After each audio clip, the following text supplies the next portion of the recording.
Hello, everyone. I'm your narrator from Grave Hush, and I'm here to help you unwind tonight.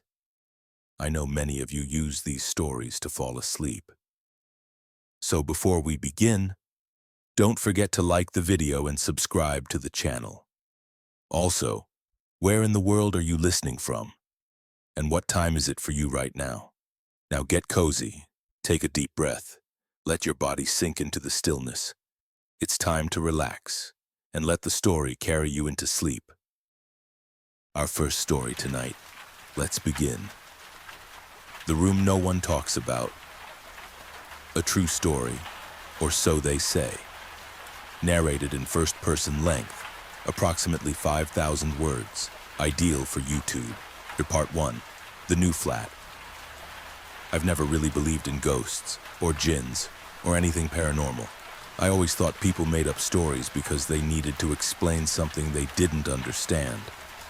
That is, until I moved into Flat 3B in a half-vacant building on the outskirts of Karachi. I just started a new job. Money was tight. I found the flat through a friend's cousin who offered it at an unbelievably low rent, almost 40% less than similar ones in the area. It was spacious, a bit dusty and old, but livable. The landlord was brief. You can stay, just don't go into the locked room. It's not safe, it's sealed for a reason. I thought he was joking. He wasn't. Part 2, The Locked Room. The first week was uneventful, other than strange things you could easily ignore. Lights flickered. A fan would turn off and on by itself. My phone would lose charge rapidly. Little things. But that room, it was directly opposite my bedroom. Its door was sealed shut, not with a key, but with industrial-strength chains and 3 locks. Who the hell does that in their own house? One night I couldn't sleep. Around 2:45 a.m. I heard knocking, not on the main door, on the locked room's door. 3 knocks. Pause. 3 more. I froze. Not a sound in the apartment, just me and that door. The next morning, I convinced myself it was the building structure settling. Part 3, visitors feel it too. A few days later, my cousin Owais came to stay over. He's a tough guy, ex-Navy, skeptical of everything. At night, he got up to use the washroom and came back looking pale. "What the hell is in that room?" he whispered. I sat up. "Why?" I heard whispering from inside, like pleading. Like a girl saying, "Well, please help me, he's still here." I wanted to laugh, but I couldn't. That wasn't the first time I'd heard a voice like that, just fainter, less clear. We both stayed up all night. The next morning he packed and left. Didn't say goodbye. Part 4, the night it opened. About 2 weeks later, I came home late after a shift. The hallway was dark. Electricity was out again. As I fumbled with my keys, I noticed something strange. The door to the locked room was slightly ajar. The chains were broken, locks gone. I should have left. But curiosity mixed with adrenaline. I pushed the door open, inside pure darkness. No furniture, just a horrible, moldy smell, like rot and smoke. I turned on my phone flashlight. There were scratches on the walls, handprints, not of an adult. Small like a child's, some red, some black. In the corner of the room was a charred outline of a body, as if someone had been burned alive against the wall. Then I heard a low moan, not in my ears, but in my head. And one word echoed, "Stay." I blacked out.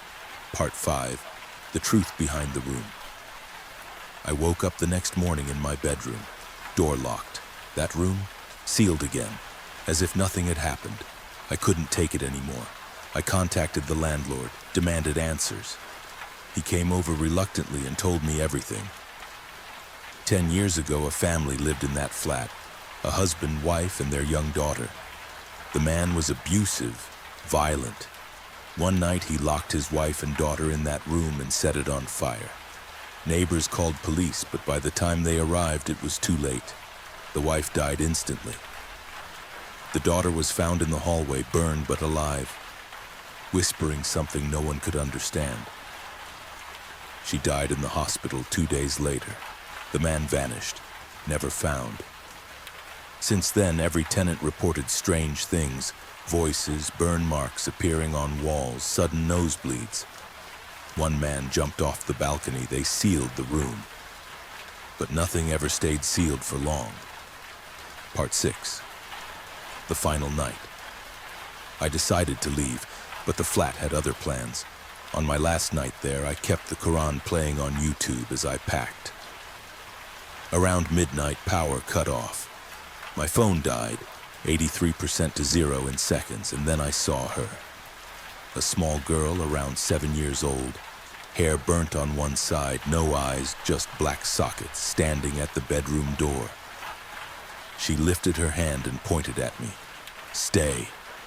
I screamed and ran for the main door. It wouldn't open. Then I woke up on the floor, outside the flat. I had passed out, maybe from fear, maybe something else. I left without taking anything, not my clothes, not my IDs, nothing.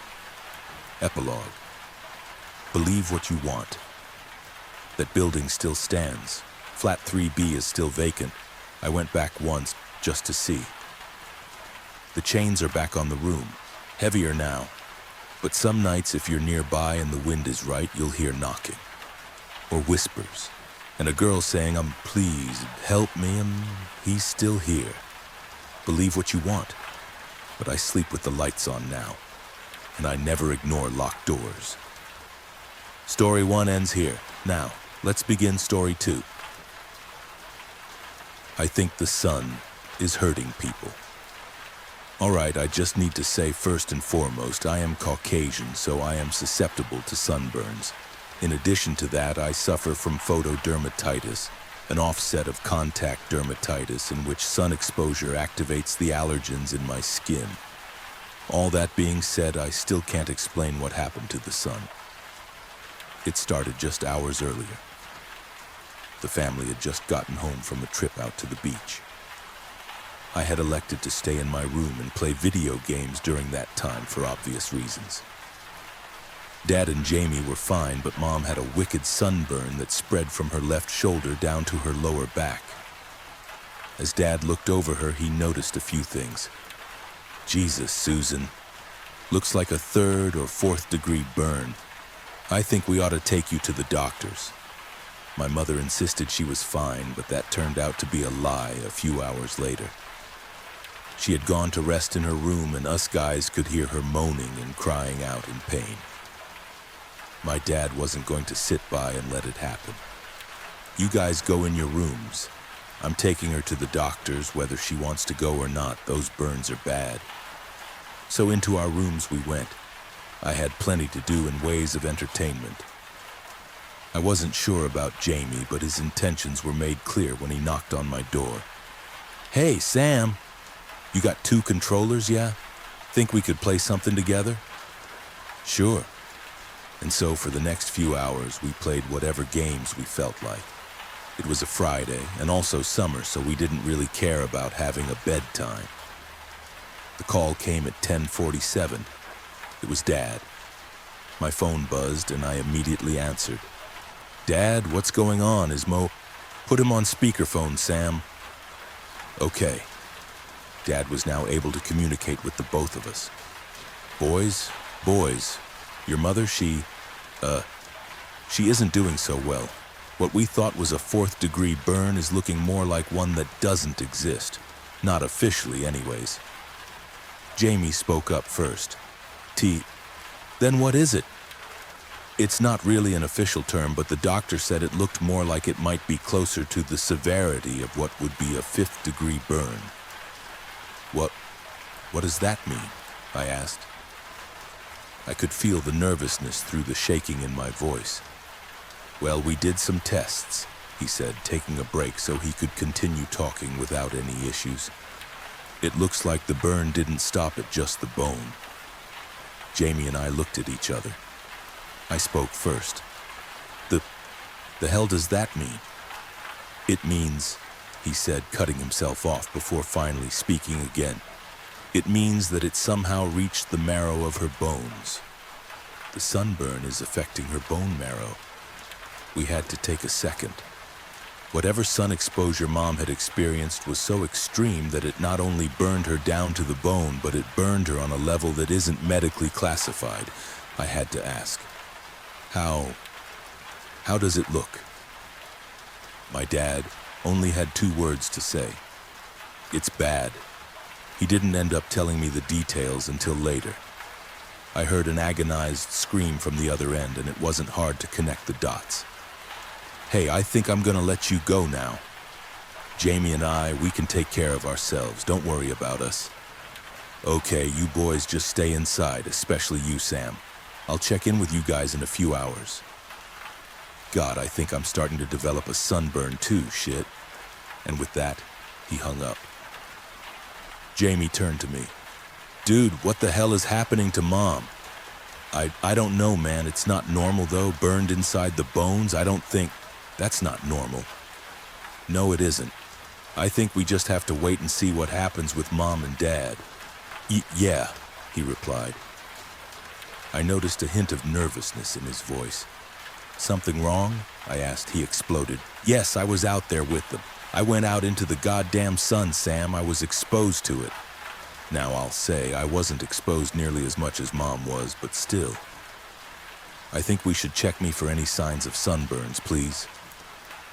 I didn't think anything was seriously wrong with Jamie, but just to make sure he was okay, I obliged and checked him. Sam, what does it look like? I think you're fine, Jamie. Just how much time did you spend in the sun in relation to Mom? She was sunbathing while Dad and I went swimming, so you do the math there. Gotcha. So you weren't too terribly exposed. Not saying you weren't exposed, just that it wasn't as bad as Mom. Yeah. Okay, looks fine to me. Are you sure you actually spent any time in the sun? I can't see a sign of exposure anywhere. My voice caught in my throat. Sam, what's going on? Shit. What? You're back. You're back, Jamie. It's on your back. There on Jamie's left lower back was the splotchy, blistering red rash signaling the start of what would likely be a nasty sunburn. What? What, Sam? You've got a sunburn, man. I'll update if anything happens in the next few hours. Things haven't gotten better. It's 1:06 and Jamie has been completely hysterical for the last 2 hours. He thinks that what happened to Mom is going to happen to him, and to be honest, I don't blame him. I can only imagine how it'd affect me. As of now, nothing substantial has actually happened to him, but it hasn't exactly been easy to tell him that. Dad hasn't called to update us on Mom's condition either. Maybe they're just sleeping, but I don't know, and that scares me.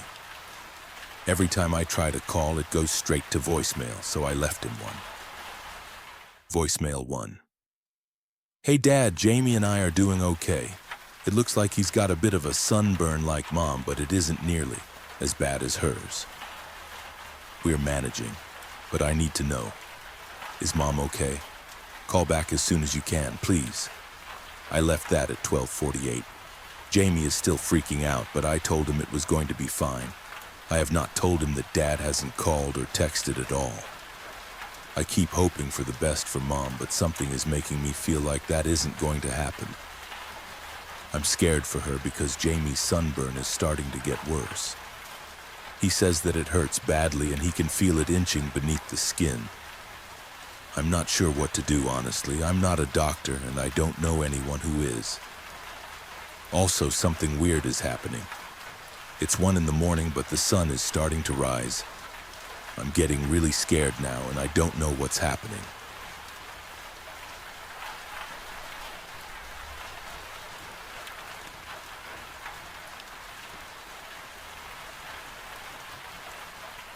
Well, a new development just occurred. The sun still is rising, and it is 1:15 in the morning. Just a few minutes after the sun set, I received a call from our next-door neighbor, Ryan. I was too busy trying to figure everything out and try to get control of the situation with Jamie, who, by the way, isn't doing good at all. I missed the call, so he left me a voicemail. I think I regret listening to it. Regardless, here it is. Ryan's voicemail. Sam, are you there, man? Some weird shit is happening and I've got no clue what to do. I think my grandma is dead, dude. Earlier in the day, she was in the sun or something like that. So, she stayed out there for so long, man. Had a wicked sunburn when she came back in. Complained about how badly it burned hours later. She said it felt like it was burning in her bones. In her bones, man. What the fuck? Last I saw of her, she was sat in her recliner in the living room. Her skin. God, her skin was terrible.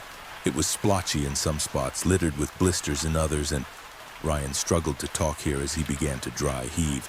It even looked like some spots were peeled down to the bone. But here's the fucking weird part, dude. Her bones looked like they were full of tiny holes, and they looked burnt. There was a spot on her head peeled down to the skull, and a gaping hole exposed the innermost part of her head. She's not breathing. I think she's dead. My parents haven't come home from their date night yet, and I'm scared that something's happened to them. I'm hiding out in my room now, but fuck, man, I'm scared as hell. If you can call, then please do so. Oh, God. Fuck, shit. Sam, I'm sorry, I'm starting to develop a sunburn on my hand. Must have happened while I was helping Grandma inside. I need to take care of myself now, sorry. And that was the end of the voicemail. Judging from what Ryan said, I think he, as well as his parents and Grandma, are dead. I can only assume that my parents suffered the same fate. Jamie is asking about them now, and I'm wondering whether I should lie to him just to make his last moments a little less unbearable. I'm blocking out all of the windows in the house. I can't let any sunlight in. I've made Jamie as comfortable as possible, but I don't think he has long. I'll update when something substantial happens. 7:16. Sun is fully up now. Dad and Mom aren't answering my calls, neither is Ryan. I think they're both dead.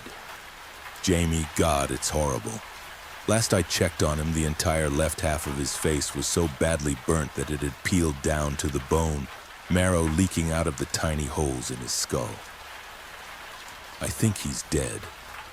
There are so many bodies in the street, people I once knew and greeted as friends in the neighborhood. Some looked normal, others like they had been skinned. There were some bodies with everything intact except for the skulls and vice versa. The police aren't answering my phone. Nobody is answering the phone. I managed to blot out all of the sunlight in the one room I'm staying in, my bedroom. It's fine for now. The house still has power and I can cover up enough to be safe to go and get food from the kitchen, but I'm starting to lose it. My entire family is dead and the neighborhood is likely in the same condition. I'm completely and utterly alone. I can't go outside. There's not a doubt in my mind that I'll die painfully if I do. So, I think I'm going to wait it out. I'll wait until the sun sets next. I'll wait until the next time it gets dark out and I'll leave. I'll go somewhere safe. There has to be someone out there alive. I can't be the only one. There has to be someone alive. I haven't run out of food yet, but I need to start planning for when I do. I'm not so sure about my escape plan after all, because as I look outside, I think I can almost see it getting brighter. I don't think the sun is going to set anytime soon, if at all. So I'm writing this in the vain hope that someone might see it, that someone might answer my call and try to find me. The power just went out too. I'm having to use cell data to even post this. I'm losing hope.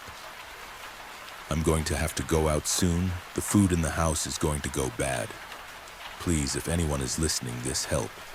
The sun is hurting people, and I don't know how much longer I've got until it does the same to me. Story 2 ends here now. We drift into Story 3.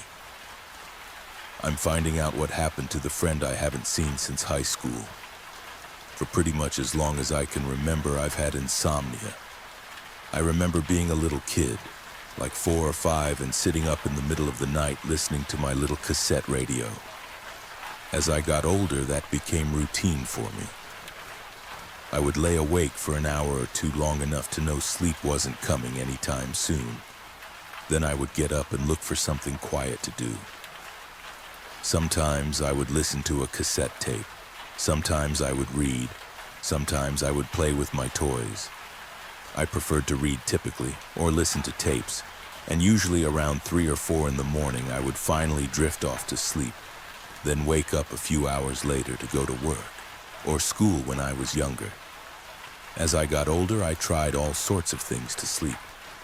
If there's a home remedy or over-the-counter sleep medication, I've tried it. They work for a little while, then the insomnia slowly takes over.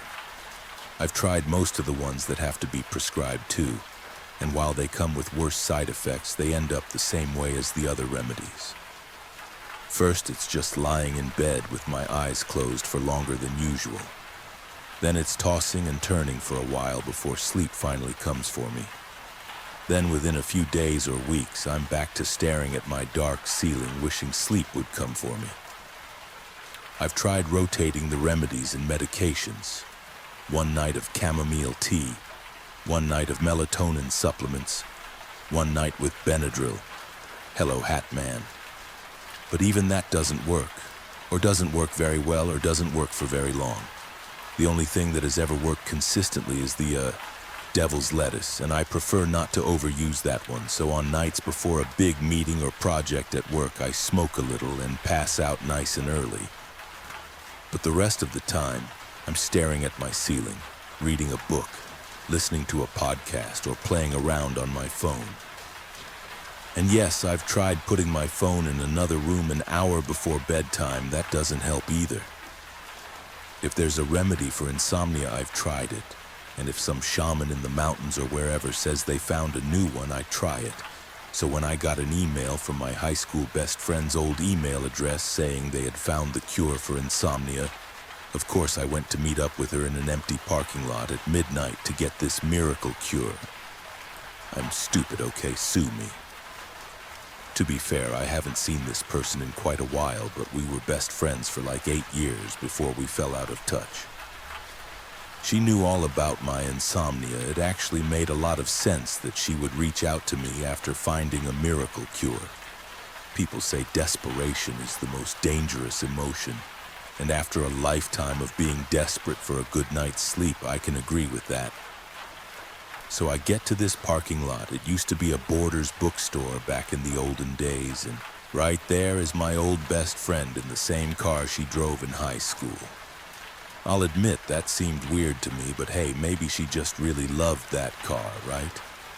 It was in good condition back then, a 2005 Subaru, and still looked to be in good condition when I saw her that night. I wrote off all the weirdness because I'm desperate. You try going your whole life without consistently getting a good night of sleep and then tell me you wouldn't go to an abandoned parking lot in the dead of night for a miracle cure. I want to sleep normally, without having to switch to a new drug every week, without having to take those horrible sleeping pills my doctor prescribed that make me feel even worse when I wake up. So I got there, parked my car next to hers, got out and gave her a big hug.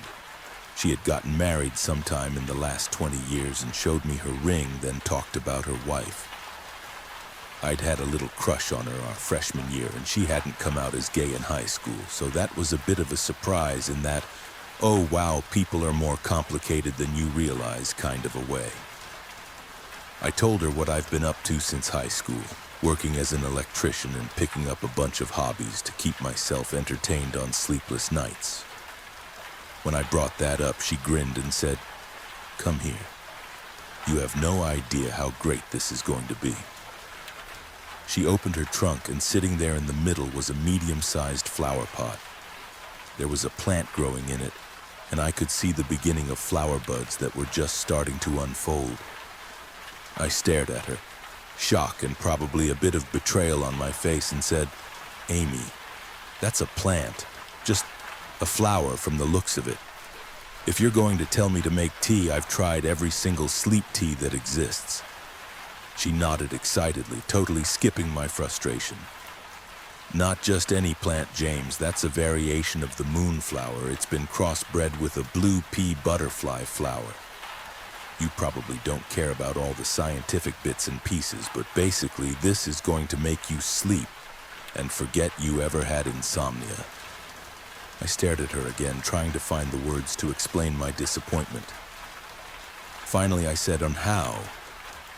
She pulled a little plastic sandwich bag out of her purse and showed me some silvery blue flower petals and said, once the flowers start blooming, remove one at a time and dry them by hanging them upside down in a dry place. Once they're dry, grind the petals into a powder and sprinkle that powder all over your pillow. I cut in. My pillow? I don't make tea or something? She laughed. Nope. Just sprinkle the dust on your pillow whenever you can't sleep. And then water it every single day. No slacking, you have to remember to water it or it won't work. I chuckled. I'd been put on ADHD medications our senior year and could never actually remember to take them, so I'd started selling them to rich kids instead. When my mom found out, she was really mad and grounded me for a few days, which I thought was weird. I had been expecting a few months if I got caught, but apparently she told my dad she was actually kind of impressed. Anyway, Amy must have remembered that story with the mischievous look she gave me. I won't lie, I felt weird about the whole thing. A flower I'd never heard of was supposed to cure my insomnia? I asked. If this flower is so amazing, why isn't everyone using it? Amy shrugged. The best-kept secrets hide in plain sight, right? I lifted an eyebrow. I guess? She smiled again and gestured to the flower. Since we're old friends, I won't charge you what I normally would for this. Typically, I charge people a few hundred for one of these, especially with how close it is to blooming. But I'll sell it to you for just $100. You want it? To be honest, if she hadn't charged me, I would have walked away without the flower. The whole thing felt really suspicious to me, but when she said she charged for the plants, it made me feel better. I guess I thought if she had ulterior motives, she would give it to me for free, but charging me made it seem more like a legitimate business deal. I got an image in my head of her selling these plants on Etsy or some other online retailer, and it calmed me slightly. She was always the girl who did bake sales and lemonade stands, so this too just fit in with what I knew about her. I pulled out my wallet, gave her the wad of 20s I keep in there just in case, and put the plant in the back seat of my car. She grinned again, said she hoped it would work for me, and then told me to water it every day when I woke up, and she would email the other instructions in a few days since it wouldn't bloom for a while anyway. Before she got in her car, she said, I suggest keeping it on your nightstand. Maybe it's the placebo effect, but I feel like it works better when you keep it in the same room where you sleep. I was unlocking my car when she said that, and I stopped. What about pollinating? Doesn't it need to be outside to bloom? I wasn't great with plants, but my mom loved them, and I'd learned a little here and there from her. I had a vague understanding that flowering plants needed to be pollinated by some type of bug in order to really grow. Apparently there's a tree or something that's so old it's pollinated by beetles because it evolved before bees. But plants were my mom's hyperfixation, not mine. But instead, she said, they self-pollinate.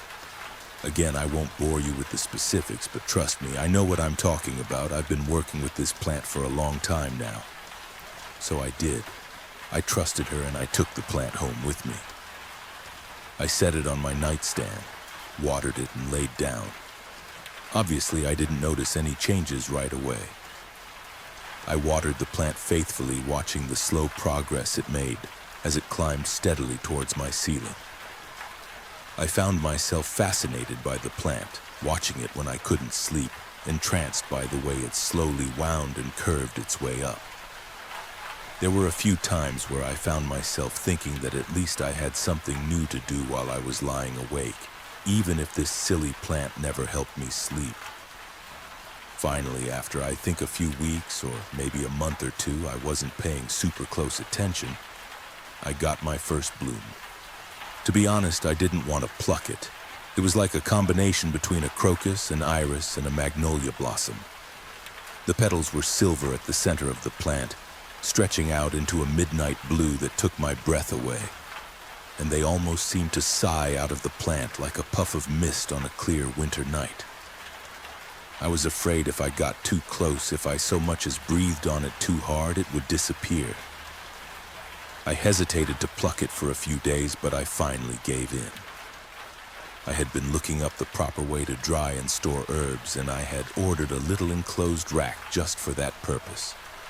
I hung the bloom up on the drying rack, went to work, and forgot about it. ADHD, what can I say? Until the next bloom appeared on the plant.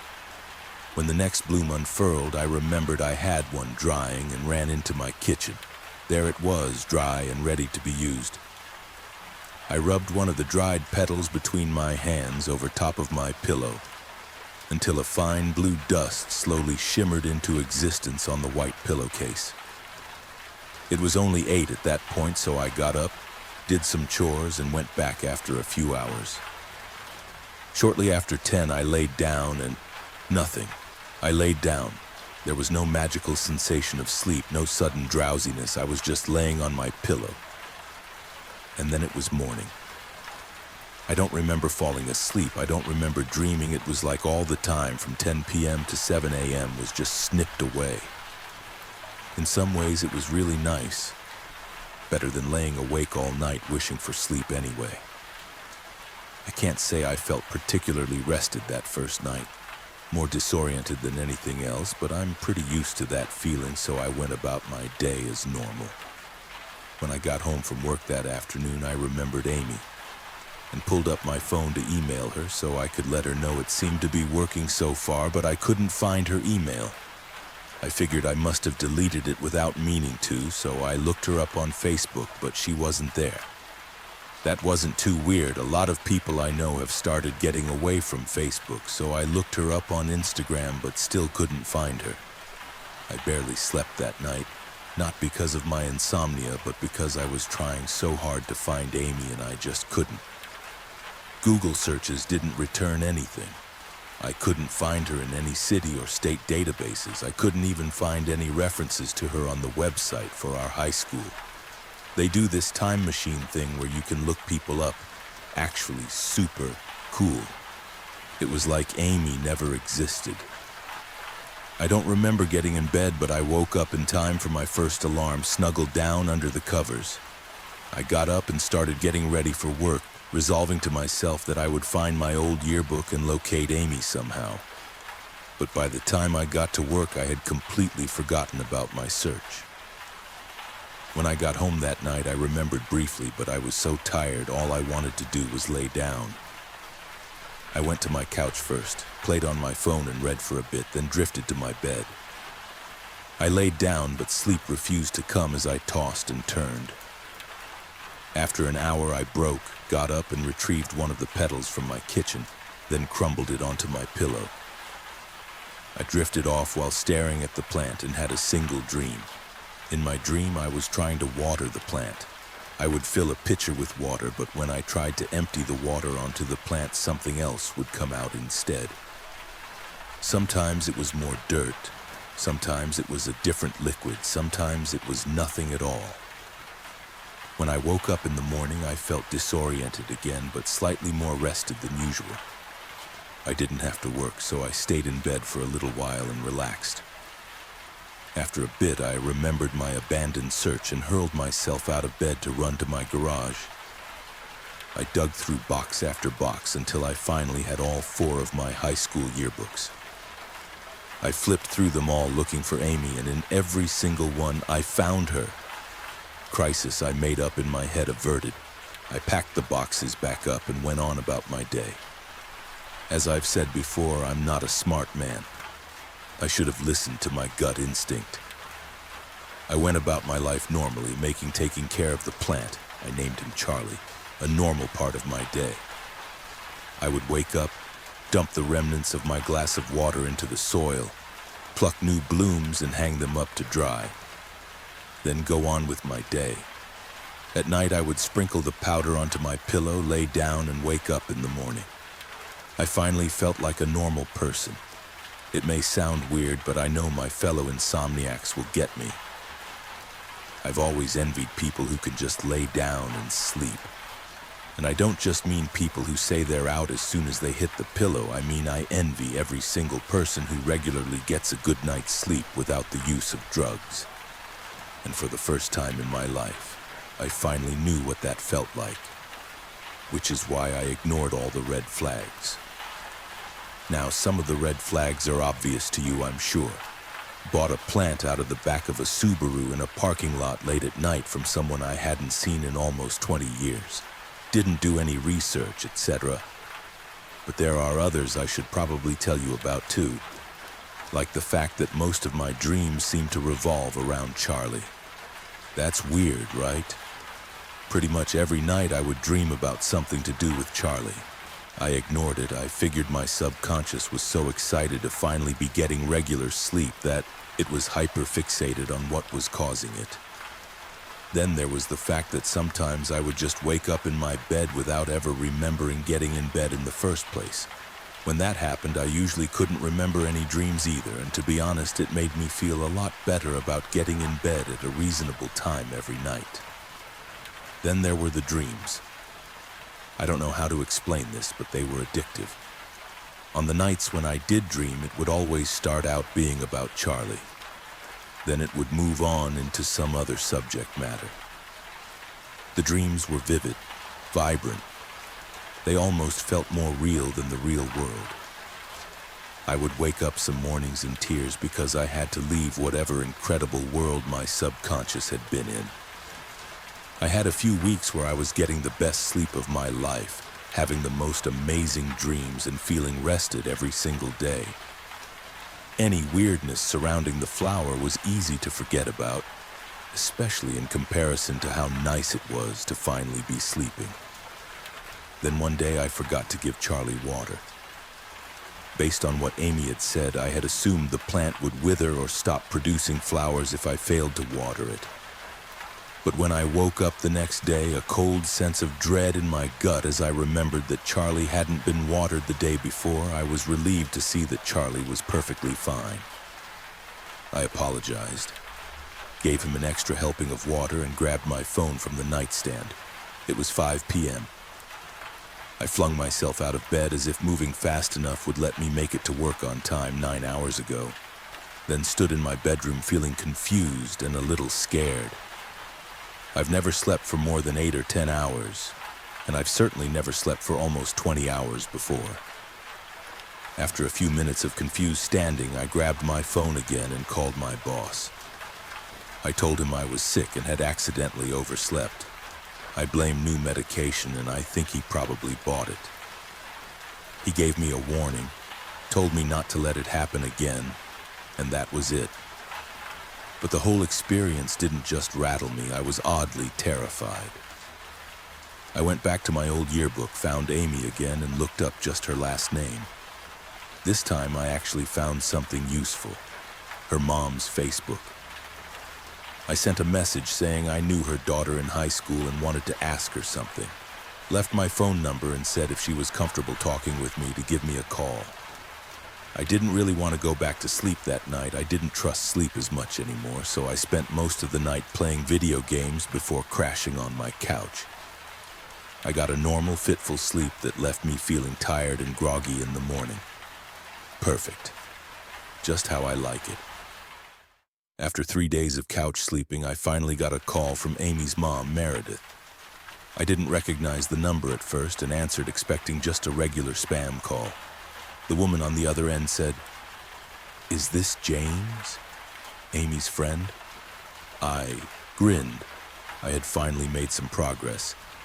"Yeah, this must be Meredith?" She sounded tired. "That's right. You should be able to get permission to visit her from the hospital she's in if that's why you wanted to talk." It felt like all the air had been slammed out of me. All I could say was, "What?" She sighed. "Is that not what you're calling about?" I was flustered. What happened to Amy? She seemed fine the last time I saw her. Meredith laughed, but it was humorless. "I take it you haven't seen Amy in quite some time." Why are you calling? I was quiet for a moment as I tried to collect myself. Finally, I said, "Can we meet for coffee or something? I feel like this conversation might be easier in person." I heard movement on the other line as Meredith said, "Sure, I'm heading to First Memorial Hospital right now. I'll meet you there. We can get coffee in the hospital cafe. It's really not bad." I chuckled uncomfortably. "Okay, it'll take me about 20 minutes to get there. Is that okay?" Meredith said it was, and I rushed to grab my keys, then got in my car. I drove to First Memorial feeling like reality had just collapsed around my ears. Apparently, something had happened to Amy right after I last saw her, which didn't explain why I couldn't find her online anywhere, but it was a start to unraveling the weird little mystery I was in. I got to First Memorial parked across the street because I refused to pay for hospital parking. That should honestly be illegal, and walked inside. The cafe was right next to the visitor's entrance, and sitting at a table was a woman who looked a lot like an older version of Amy. I smiled as I walked towards her, then extended my hand for a shake. I said, "Hi, ma'am." "I'm James, Amy's friend." Meredith smiled sadly. "You can call me Meredith. I love that you youngsters always introduce yourselves as her friends. Makes me feel like she might wake up one day." Nothing she said was making sense, so I excused myself to get a cup of coffee. Once I had it in hand, she said, "Do you want to walk up to her room with me? We can discuss whatever is going on the way." I agreed and followed her to the elevators. It seemed to be a familiar journey for her, and I felt strange beginning my story right away. I asked, "So do you mind telling me what happened to her?" Meredith gave me a quizzical look but said, "Okay." "Well, you know, she graduated high school and went abroad to study. She met her girlfriend there, they got engaged and came back to the States together. Then about a year later, I got a call from Camilla. She said Amy hadn't been sleeping well for a while. Then all of a sudden, Cammy got up one day and Amy wouldn't wake up. She looked like she was sleeping peacefully, but she wouldn't wake up. We called an ambulance and she trailed off as we exited the elevator. The rest of her story was pretty clear as we approached the doorway to room 417. Meredith said, "So why are you here?" I thought all of Amy's close friends knew about all of this. Not to be rude, but again she trailed off and I hesitated for a moment before saying, "Okay, this is going to sound super weird, but please give me a chance. I knew Amy in high school. We talked a little after graduation, then we pretty much fell out of touch. Until a few months ago when I got an email from her." Meredith's eyebrows had been climbing up her forehead the entire time I was talking. And by the time I said she had emailed me, they were basically in her hairline. She didn't believe me, and I didn't blame her. I continued. I responded to the email, and she said she had this miracle insomnia cure. I've been an insomniac basically my whole life, so I was really hopeful. So we met up, and she gave me... Meredith cut me off. "She gave you a plant named Charlie." Her words shocked me so badly I felt like I had been punched, and I know I reeled back as if I had been hit. I said, "Well, yes, but no, but..." I named the plant Charlie, and I never told her that. Meredith shook her head and opened the door to room 417, then gestured for me to walk in. There were 2 beds in the large room divided by a curtain. In one bed was Amy, looking exactly as she had when I saw her a few months ago. In the other bed was a woman with dark hair and olive skin. They both looked asleep, as if they would wake up at any moment. Meredith was studying me carefully as she pulled out a chair and sat down. She said, "All right, I'll tell you the whole story. Amy got in a car wreck right before she left for the study abroad program. She suffered a TBI and developed pretty severe insomnia. When she came back from Italy, Cammy," here she gestured to the pretty olive-skinned woman, "wasn't the only thing she brought back with her. They also had this plant they called Charlie. I never got a good explanation on where it came from, but it was really beautiful. It was clearly their prized possession, too. It sat on the mantel in their home, the place of honor, you might call it. All she would tell me was that Charlie helped her sleep better. She explained the whole process to me and offered me some of the flowers in case I ever needed help sleeping. I had a strange feeling about it, though, so I said no. But she and Cammy adored their plant, so I didn't want to say anything to poo-poo it. Then after a while, Amy started having trouble getting up.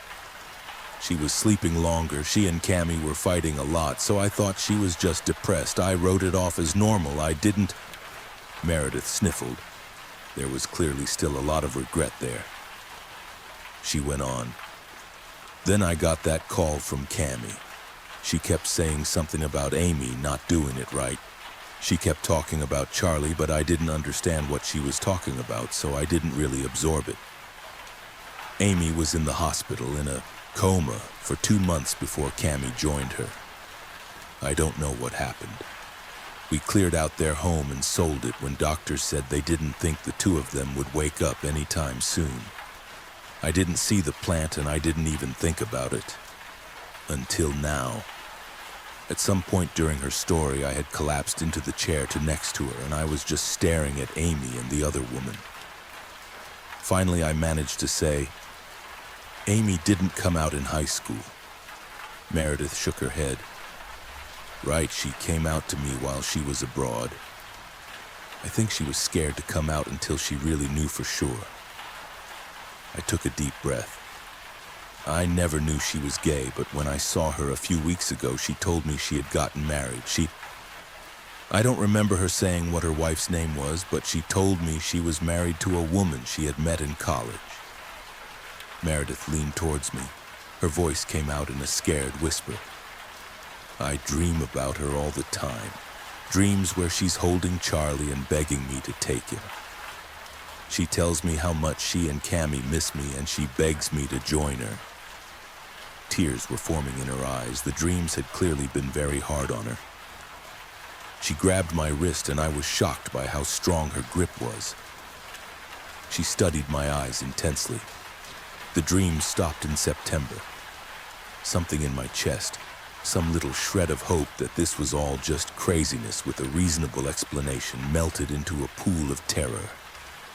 I whispered back, I saw Amy in September.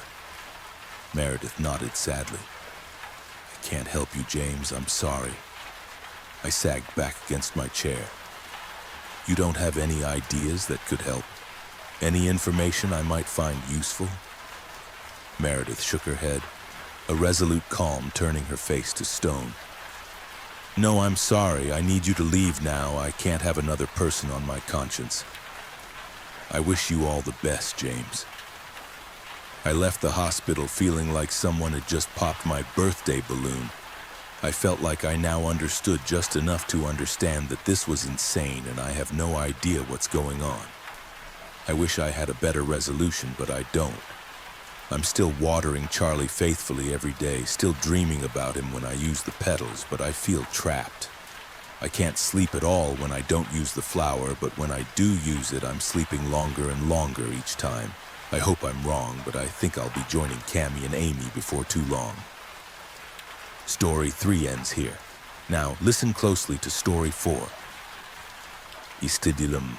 I got a terrarium for my birthday, but I don't remember who gave it to me. I have this friend who always jokes about being a fae. This is important for later. I think it makes her feel better. She was abandoned at like 3 or 4 and passed around different foster homes until she turned 18.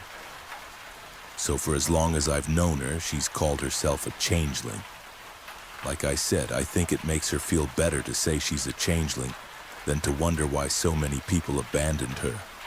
And to be honest, she could be a fae. She's got these ears that look pointed like an elf if you see them from the right angle. Her eyes, her face in general, really look exactly like old paintings and drawings you see of fae. Everything is slanted slightly upwards, eyes that are just a little too big, human-like features where all the proportions are a little off. kind of towing the line between ethereal and creepy. It's hard to describe her in a way that makes sense, but look up old paintings of the Fae, add dirty blonde hair, and you've got the image right. She's pretty, in an otherworldly kind of way. She's also really passionate about nature and conservation and stuff like that. We don't take her into certain stores because she gets truly pissed when she sees fake plants. That's when her ears look the most pointed, her blue eyes melt into these deep pools of silver and green. And she looks just a little bit evil. That's when it's easiest to believe she really might be a fae. Anyway, the reason this is important is because for my birthday last year, she gifted me a terrarium. It's gorgeous, a giant glass jar with a massive wooden cork. When I say giant, I really mean giant. It's almost too big for me to wrap my arms around it. The terrarium is a work of art, designed to look exactly like a little valley with trees and a river flowing through it. And there are no fake plants. Everything in it is real and growing. The most magical looking part is this purple door nestled at the bottom of one of the little hills just over the water. It has a little band of burnished gold that runs around the length of it, and it looks strangely weathered, as if it's been standing there in that terrarium for a long time. And it's not just that the door looks old, it truly looks like it's been standing in that terrarium since the dawn of time. You can see little areas where the wood was chipping and someone repaired it. Some of the planks on the door even look newer than others, like slats were replaced one at a time. Before all the plants started growing and blooming, the door was the most interesting part of the terrarium. The rest of it was pretty. It was just a bit barren. Initially, the inside of the jar had sloping hills made out of white and green stones. There were 2 hills that sloped down to a small pool of water in the center. On one side of the terrarium was the little purple door and a crudely carved wooden mushroom next to it. Just below the door rests a little wooden log covered in moss that leads from one bank to the other.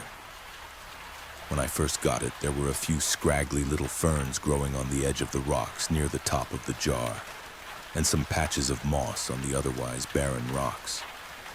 But over the weeks, a small world bloomed to life inside the terrarium. There would be long days filled with mist that coated the inside, completely hiding it from the outside world. Then the mist would drip away and the inside of the jar would be a completely different world every time. It was a real trust the process experience, watching the scraggly little plants slowly take over the jar.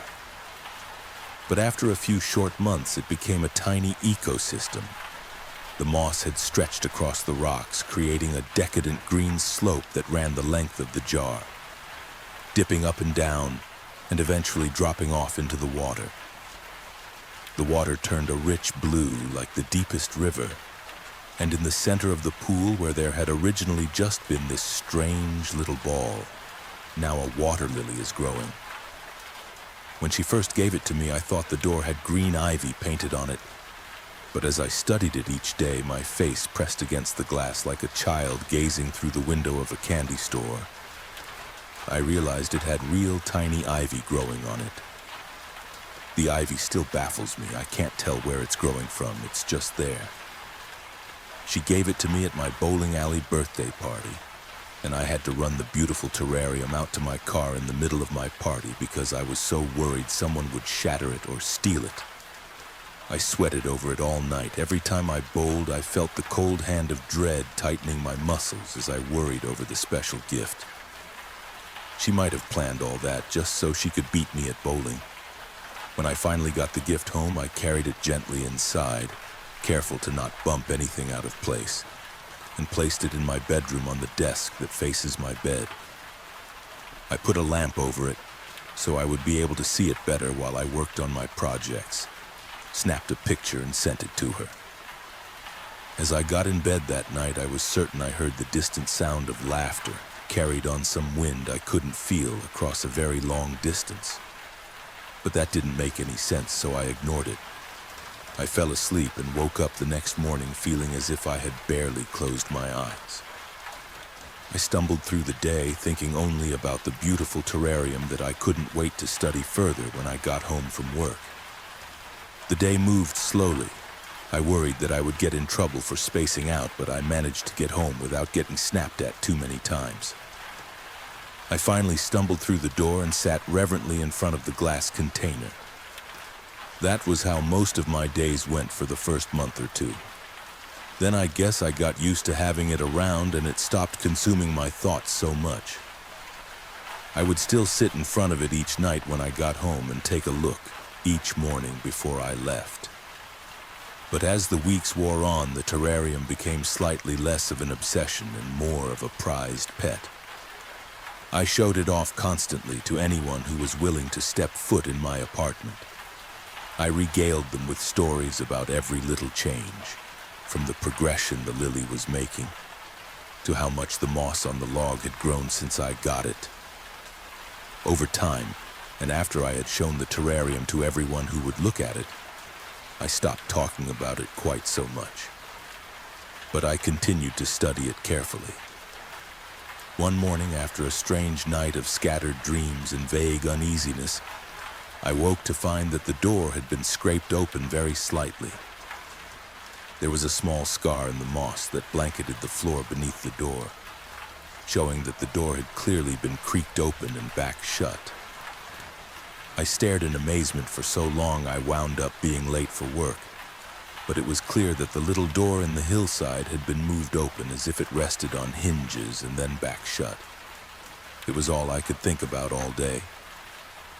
When I got home later that night, the scar in the moss was gone, but I swear there was a little triangle of moss that was a brighter shade of green, as if it was new. After that, I went back to studying the jar obsessively every single day. I would sit beside the desk with the lamp on, studying every inch of the jar. It literally consumed my thoughts. It's not just that it was all I thought about, it was the only thing I wanted to think about. When I would see my friends, I always got a little frustrated if they didn't want to talk about the terrarium. It felt like I had this amazing mystery sitting right across from my bed. I couldn't understand how anything could be more interesting to talk about. After another few weeks, I started having these weird dreams. Every single night. Every night I was traveling through this forest. Some nights there was firelight in the trees, comforting and beautiful. Laughter would float on the breeze, gentle and uplifting. Other nights it was dark and a strange presence almost seemed to be hunting me. I couldn't tell much about the place from my dreams except that the woods were dense and full of plants I didn't quite recognize. On the nights when I dreamed of firelight, I traveled slowly under the vague sensation that I was traveling with a party. It felt safe, nice even, like I was camping with friends. On the other nights, I ran knowing someone or something or a group of someones and somethings was hunting me. I would sprint through the dark forest as screeches and laughter followed me, urging me to move even faster to get to safety. I never saw who or what chased me, but I could feel their sharp eyes, and sometimes I thought I saw teeth gleaming at me from the darkness. But every night I traveled. When I woke, I felt tired and lethargic, my muscles sore and stiff as if I really had been walking all night long. But even so, I looked forward to my dreams. There was something oddly enticing about the forest, the laughter. And as odd as it sounds, even the fear was tantalizing. It was like waking up with this amazing taste in my mouth that slowly faded as the day went on. And to be honest, I really wanted to see what lay at the end of it. I've never had a dream that followed a continuous storyline like that before, and I wanted to know what was going to happen. Then one night the dream changed. I was still moving through the forest, but it wasn't as dense as it had been in previous nights.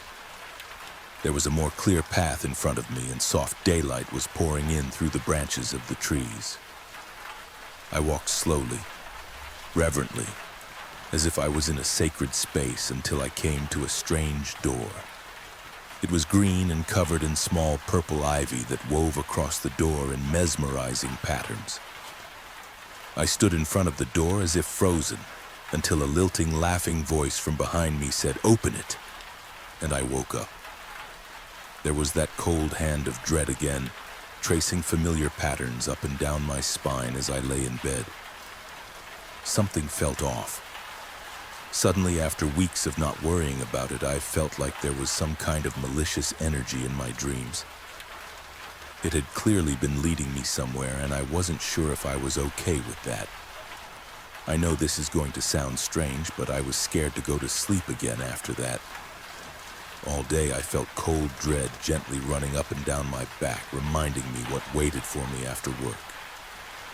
After I got home from work that day, I made myself as busy as I could, getting every task done that I possibly could. I cleaned my kitchen and bathroom, did all my dirty laundry, cleaned out my car, and then settled into bed around 1 a.m. with a book. I know myself pretty well, and if I fall asleep after 1 in the morning, I don't dream. Maybe there's not enough time for me to go into REM or something, but I swear I don't ever dream if I fall asleep past 1 a.m. I'm not sure exactly what time I passed out, but I remember glancing sleepily at the clock and seeing that it was after 3 in the morning, not long before the book I was slogging through toppled from my hands to the floor and I fell into a deep sleep. I shouldn't have dreamed, but I did. It was a short dream. My own hand reached out as laughter from invisible voices all around me reached a nearly frenzied pitch. It was so loud that I could feel it flooding through every part of me. The laughter became so loud, so aggressive almost, that I began to feel panic flooding me. I had to get out of there. I pushed on the door. It resisted at first, but I pushed harder, wanting escape, and it slowly swung open. I was up and out of bed before I was even fully awake, lurching towards the terrarium on my desk with an absolute certainty that the tiny purple door would be pushed open. But it wasn't. The door sat in the same position it was always in, nestled against the mossy little hill. There were no signs of movement. I stood there panting and clutching my chest and honestly feeling like a real idiot. I was just about ready to leave for work when I realized I had missed something. There, so small that I could barely see it and only in the right light, were tiny little footprints in the bed of moss. They led from the door to the fallen log, then they stopped. I studied the little footprints for a long time, then I forced myself to leave for work. I pushed it out of my mind and tried to focus on the things I had to do at work, but I was even more exhausted than usual, and all my thoughts seemed to lead me back to those tiny little footprints. When I finally got home that day, the little footprints were gone, just like I had expected them to be. But I noticed that the flower had begun to bloom, unfurling gentle white petals to the sky. You might think I'm crazy, but I really wanted to believe that I was just stressed from work, so I put it out of my mind. The lily continued to grow, unfurling petal after petal, and the weird dream stopped after that.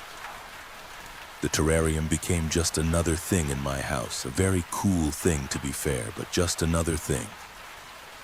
I know this is going to sound weird, but up to that point with the dreams and all the weird changes, I had been starting to feel kind of scared of the terrarium. Then the dreams stopped, and all of a sudden I forgot all of that. About 6 months passed. Then a few weeks ago, things started getting weird again. The first thing I noticed was that the door had been moved again, a small scrape in the moss showing that it had been pushed open a few inches. There were little footsteps leading away from the door, though they trailed off at the water. I took a picture to send to the friend who had given it to me, but I couldn't find the message thread where we had been talking. I told myself I would look for it later and left for work, but I never did find that message thread. I went into my contacts list to text her directly, and I couldn't remember her name. It feels so weird because I absolutely could have sworn we went to high school together, but it's like there's a blank space where my memories of her should be. No face, no name, just a few features and a very clear memory of the way she smiled when she handed me the terrarium. When I got up the next morning, there were even more footsteps, as if a group of tiny people had been running all over the inside of the jar. Feeling officially creeped out, I texted my best friend Miles, who had been at the party. Me, Hey man, do you know who gave me the terrarium last year for my birthday? Miles. LOL, what? Me. What? Miles, IDK, I don't remember. I thought you got it from a family member or something. Me. What? No, I got it from one of our friends, I just don't remember who. Miles. Some friend you are, remind me to never pour hours into a project for you, LOL. Me. No dude, fucking listen to me. I distinctly remember that a female friend of ours from high school gave it to me at the party, but I can't put my finger on her name. It's like I remembered her up until last week, then I just lost it. Miles. We apparently remember high school differently. I remember us not being cool enough to hang out with girls. I gave up at that point. Miles usually has a pretty good memory, so I thought for sure he would remember, but I didn't have the patience to try and get him to recall it. I reached out to a few other people who were at the party, but none of them remembered me getting the terrarium that night. I also tried describing our friend, but no one recognized the description. And in the meantime, there are more footsteps in the terrarium every day. The worst part is that I had another dream last night. An impossibly tall man, his proportions all wrong, leaning down to look through a very small door. He reached his hand through the door and it seemed to stretch for miles. He looked at me and said, "The portal you've opened is too small, little mortal one." He pulled his hand back and I saw ferns laced through his fingers. He tapped me on the chest and I felt bones shattering at his touch as he said, "I can make another." Something told me he meant me. I'm not sure what that means, but I know it's true. I woke up and saw that the door was open. It was the only thing I could see through the mist clouding the glass. But there was one clear spot in the glass that showed me the door standing wide open, a clear spot in the shape of a large hand. Story 4 ends here, and now we enter the fog of Story 5. And something happened to my girlfriend. A little over a few months ago, I noticed a change in my girlfriend, Charlotte. To go back before that, we met a few years ago when we were both working at the same crappy part-time job. This is important because long before we started dating, I knew this was a woman I wanted to spend the rest of my life with. I promise I wasn't some creepy stalker about it. I was perfectly happy being friends with her. At first, we only saw each other at work, a crappy pizza joint that only the worst people in the city seemed to visit. But every day when I got to work, she was there with a smile and a joke, sometimes a snack to share. The more time I spent with her, the more I wanted to become someone she could be proud of. At first, we really only saw each other at work. Then I started picking her up to go to the mall together. We would get coffee or dinner once a week. Then before long, we were dating. I worked hard at that job, and I've worked hard at every job I've had since I met her.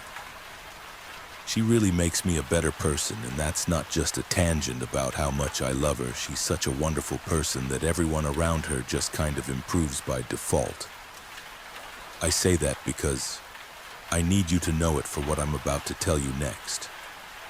A while back, my girlfriend of 2 years at that point, I've known her for 4.5 now, came home from a camping trip and started acting differently.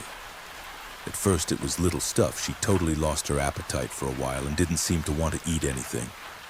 We assumed it was a stomach bug or stress from work, and she tried to dial it back to get more rest. At first, that seemed to be what she needed. Her appetite came back for a while, and she even seemed better than before. Then she couldn't sleep at night. It started slowly, with her staying up on her phone for a few minutes longer than usual, then an hour. Then I was waking up at 4 in the morning to find her pacing back and forth in the hallway of our apartment. While that was going on, remember all of this developed over the last 6 months or so. She seemed to get more spaced out and daydreamy a lot. I would come home and find her starting out the window. When I would ask what she was looking at, she would just smile and point at something I couldn't seem to see.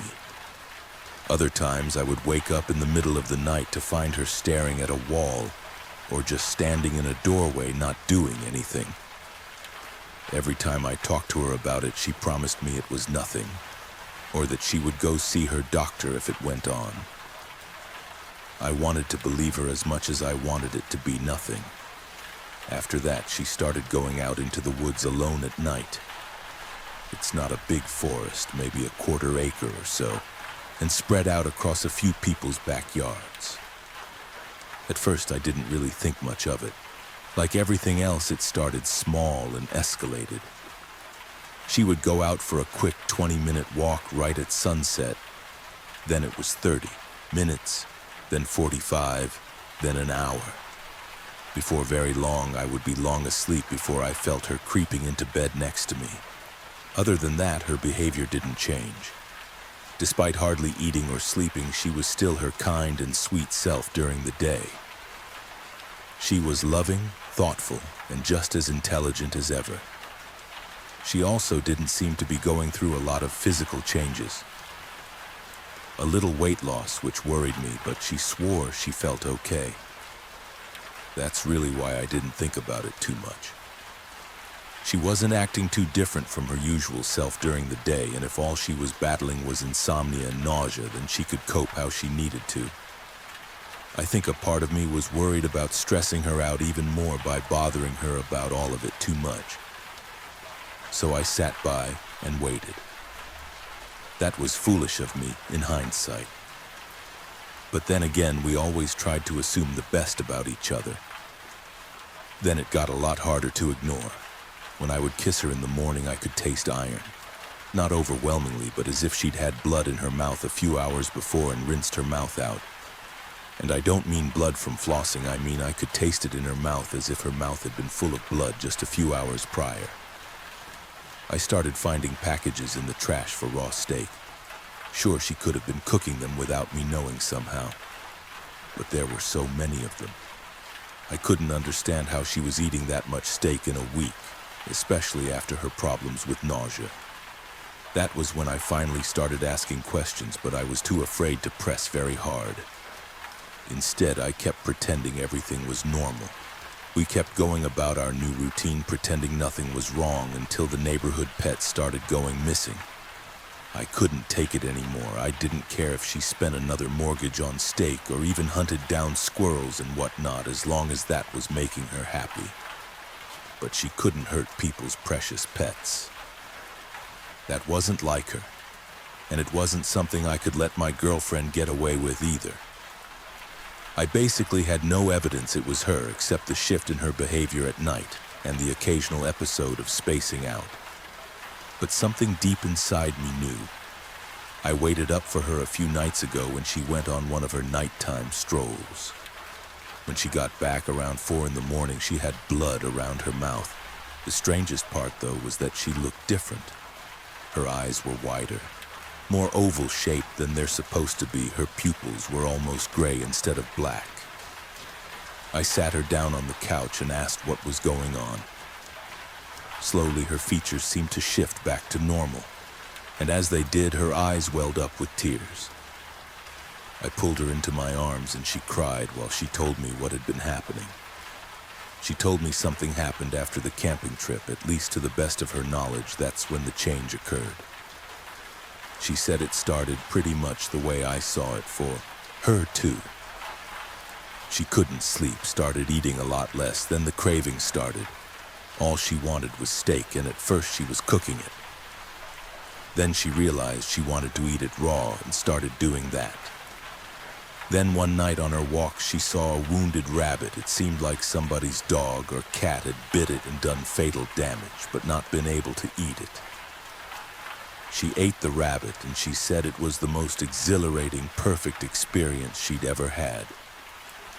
She found that she wasn't tired during the day either when she ate the little animals in the forest. She could go a whole day without needing to eat as much, just snacks here and there, as long as she was eating the occasional small animal from her nightly walks. But then she found that she needed more and more animals to feel okay. If she couldn't hunt enough rabbits or squirrels in a night, she felt sick and sluggish all day. She told me it didn't even feel like a conscious thought for her. In the same way that I would walk to the fridge when I'm hungry, she would head out into the woods each night. All she knew was that there was something that could make her feel better, amidst all these weird changes she was going through. So she kept hunting, trying not to overdo it. She would only kill and eat exactly as much as she needed. That was where the steak came in. It was the only thing other than raw living animals that she could eat and get any sense of fullness from. But eventually the steak stopped doing it for her, and she was worried about overhunting the woods behind our house. She stopped hunting for almost a week. She said she was trying to let the local wildlife recover, but she was starving. One night during her fasting period, she got desperate and ate the dog that had attacked a 2-year-old the year before. See, she's always trying to do the right thing, even in a moral gray area. But that also became too little food very quickly. She needed more food, larger prey, so to speak. Again, it wasn't that she wanted to. The survival instinct seemed to kick in and take over. She read an article about a man who attacked a child and was let out of prison. He only lived a few miles from us. He was on the registry now, so his address was public information. She said it wasn't hard to find him. She said he made the perfect meal. According to her, humans are perfect because she doesn't need to eat as often. She said most nights she can walk through the woods, eating only the occasional small animal. Then on nights when she's extra hungry and she's had the opportunity to prepare in advance, she looks for what she considers to be a deserving victim and she goes after them. Dinner and community service all at the same time. That's my joke, not hers. She sobbed as she told me all of this, said she hated herself for it, but she couldn't help it. She doesn't want to be like this anymore. She wants nothing more than to live normally, go back to the way things were before whatever. It was that changed her. She was telling the truth. Say what you want, but I know this woman and I know when she's lying. She was being honest with me and it shattered my heart to see her so sad. I told her I would help her look for a solution, some kind of cure for whatever was wrong. And that's what I've been doing. I've discovered the more she hunts and kills at night, the more she transforms at night. I don't know if it's a direct result of the hunting, killing, and eating, or if it's just that the changes are occurring over time, but I plan on figuring it out. She always looks like her usual sweet self when we wake up in the morning, but now by the time I go to sleep, her skin has turned gray. Her eyes are huge and dark, and her fingers are long and gray. She's starting to grow claws too, and now I can only imagine what the next stage in her transformation will be. I've been looking online for someone who can help. Obviously, it's hard to find someone who can deal with a problem like this. Someone online suggested I find a shaman, so that's what I'm going to do. I've been looking at various people's websites all morning, trying to find one that doesn't seem like a total scam. I found a few in and around my city. Try Googling shamans near me. You'll be surprised by how many results you get. And now I just need to find one we can trust. It's been a few days and we met with the shaman I found. I actually met with all 5 of them on my own first and found the one I trusted the most. Then I took Charlotte to meet with them together. The shaman, a much older woman named Millie, sat with us for a long time, asking questions about everything that had been going on and for how long. We met in her home, a cute little multi-story townhouse in the city that was full of all sorts of fascinating things.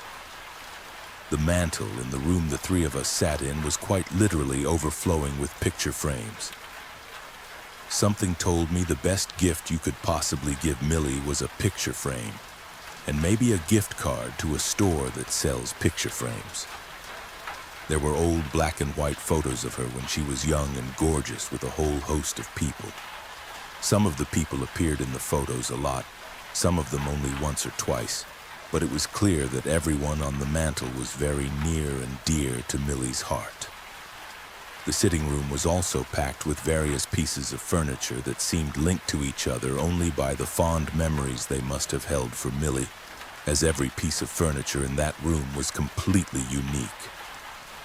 There was a French-style fainting couch at the edge of the room, a large plush leather couch, a rocking chair that looked as if it may have been hand-carved, and a delicate pink love seat that Millie sat on. Charlotte and I took the large brown leather couch and I let my eyes wander around the room as Millie and Charlotte talked. Charlotte recounted the story about her camping trip as Millie listened intently. Millie seemed to catch something we didn't, as I still have no idea how the camping trip could have started all this. Charlotte, they were hiking through Appalachia and camped one night on the outskirts of an old cemetery. Millie found that particularly interesting and asked, "Did you do anything y'all shouldn't have when you passed by the burial grounds?" Said something rude about one of the deceased, walked on hallowed ground without paying respects, even spitting on a gravestone could do it. Charlotte looked horrified. "No, we would never. Everyone in the group is a history buff. We just wanted to see the old cemetery. My friend Megan wanted to research some of the names after to see if we could learn anything about them. Then we camped about a mile from there and went on our way." Millie nodded, her weathered face looking tense. "I'm not trying to accuse you of anything, sweetheart. Sometimes evil spirits get invited in by mistake. Sometimes they try to take over when they see someone they think is weak enough. But I'm just not sure that yours fits either of those options." I grabbed Charlotte's hand and leaned forward. "So what does that mean, and what do we do? Can we get rid of it? Charlotte didn't do anything wrong. She would never hurt someone on purpose. And she's still working really hard not to hurt anyone." We had told Millie about the animals, the dog, but I had asked Charlotte not to talk about the people. I know she's only doing what she has to. She knows that too, but a stranger might not understand. Even so, I think Millie knew we were holding back information. Millie eyed me carefully before saying, "It seems to me that a spirit has latched onto her. It can't fully take control because she won't let it act out the worst of its desires. If she's been able to stay contained to mostly small animals and she's being careful not to be too greedy, the spirit won't be able to take over. But if she lets the spirit do whatever it wants, then you have a problem, dear." I did my best to keep my face a mask of calm as I asked, "What if she did hurt a person? Would it be too late?" Millie pursed her lips. "It's only too late once she no longer wants the spirit to leave. As long as Charlotte keeps fighting, you have a chance to help her, but when she gives up, it's all over." Charlotte squeezed my hand as she said, "I still want it to leave. I'm willing to do what it takes to get rid of it." Millie smiled. "You're good people, both of you. I trust you'll do the right thing." She turned to look at me directly.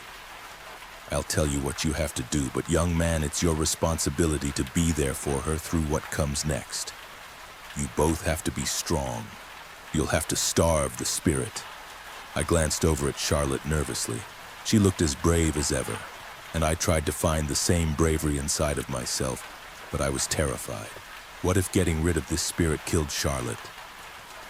Charlotte wasn't even looking at me. She fixed a resolute gaze on Millie.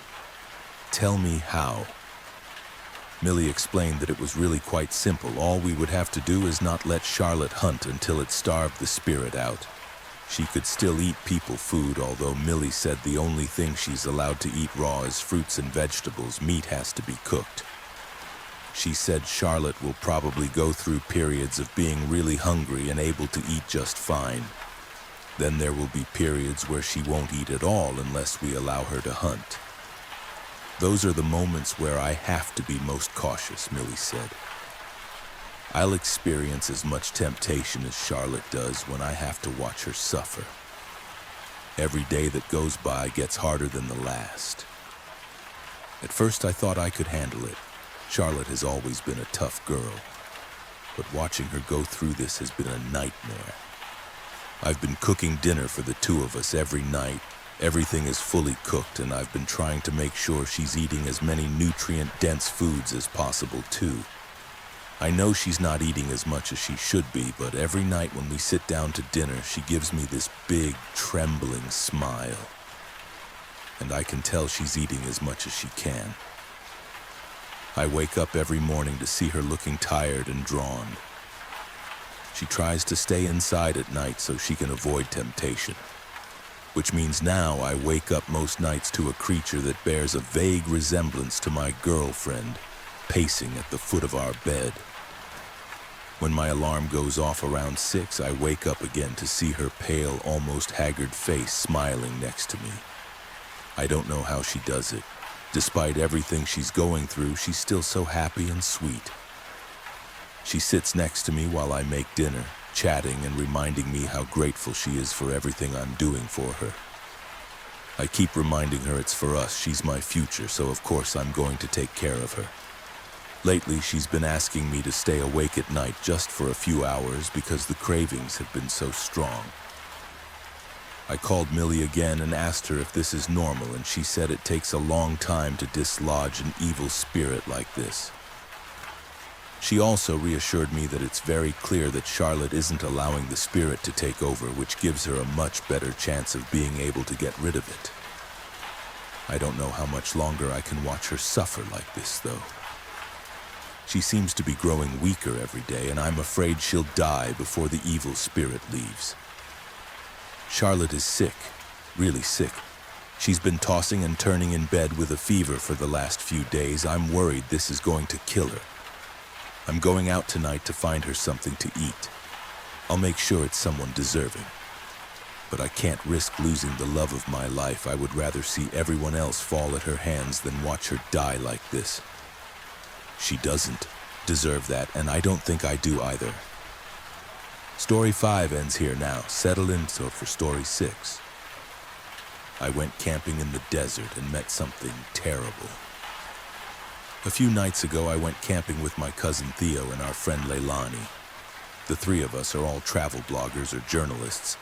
I freelance. Theo and Leilani work for the same magazine, and a lot of what we do is just going to various locations together, then writing about whatever aspect of it our readers are interested in.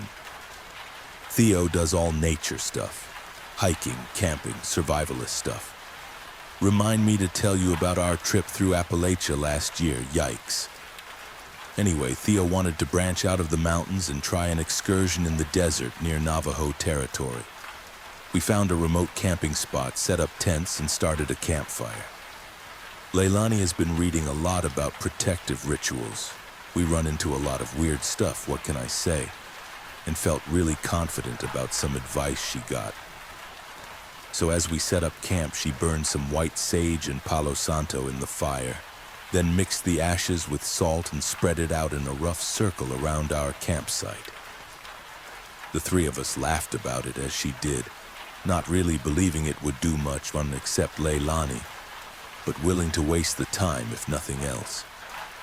It was well after dark when I offered to run back to the car to grab the food we had brought for dinner.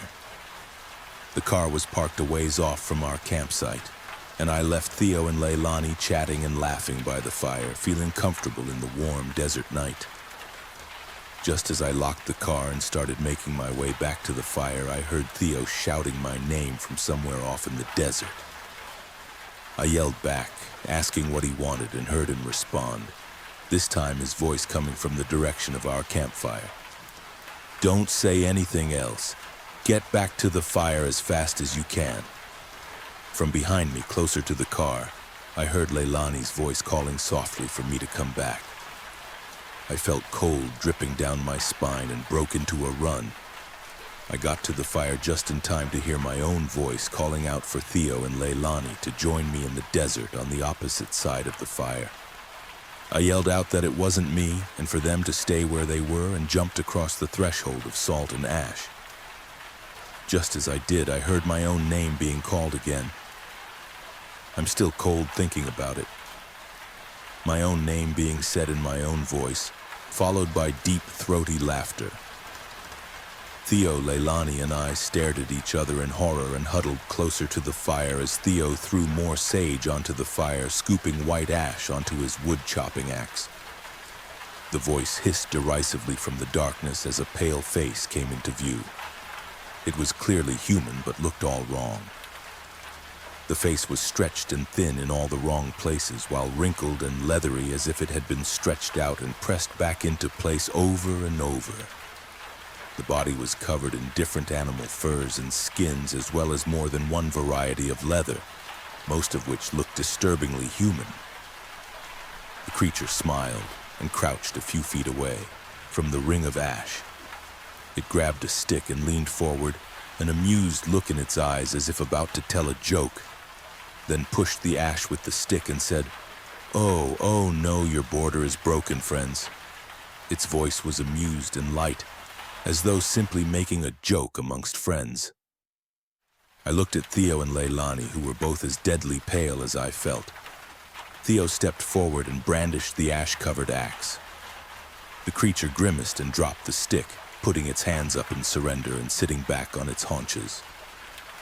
I grabbed more ash and salt and redrew the boundary line. The four of us stood there in a silent standoff. Theo, Leilani, and I silent and horrified, while the creature sat cross-legged and smiled as if it was spending a relaxing night with friends. It gestured to the cooler bag full of food and said, "Aren't you going to eat?